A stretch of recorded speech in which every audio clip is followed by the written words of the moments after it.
હાઈકોર્ટની ટકોર બાદ પોલીસ હરકતમાં આવી છે। ઝોન 6 એલસીબીએ ચાઇનીઝ દોરીના 18 કેસ કર્યા।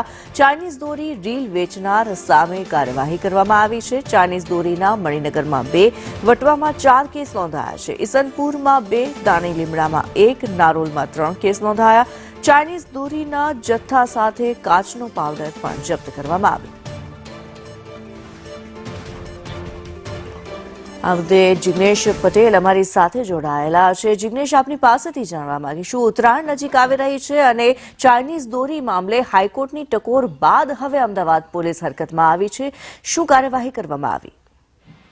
કિન્નરી, વાત કરવામાં આવે તો જે ચાઇનીઝ દોરી બાબતે હાઈકોર્ટે જે ટકોર કરી હતી, એટલે કે જે જીવલેણ દોરી માર્કેટમાં વેચાતી હતી, તેને લઈ હાઈકોર્ટ દ્વારા સ્પષ્ટ સૂચન કરવામાં આવ્યા હતા, જેને લઈ ઝોન 6 એલસીબીએ અલગ અલગ દોરીનું વેચાણ કરનારા કુલ 18 વેપારીઓ વિરુદ્ધ કાર્યવાહી કરી છે। કુલ 18 કેસ કરવામાં આવે છે, જેમાં ચાઇનીઝ દોરીની સાથે સાથે કહી શકાય કે જે દોરી ઉપર કાચ લગાવવામાં આવતા હોય તેવા જે દોરીના વિક્રેતાઓ છે તેમના વિરુદ્ધ પણ કાયદેસરની કાર્યવાહી કરવામાં આવી છે। કુલ જે 18 કેસો થયા છે તેના અંદર મણિનગર, વટવા, ઈસનપુર, દાણી લીમડા, નારોલ, કાગડાપીઠ સહિતના વિસ્તારની અંદર આ ગુના દાખલ કરવામાં આવ્યા છે અને જાહેરનામા ભંગ અને અન્ય જે કલમો છે તેના હેઠળ કાર્યવાહી કરવામાં આવી છે। જી, ધન્યવાદ જિગ્નેશ આ માહિતી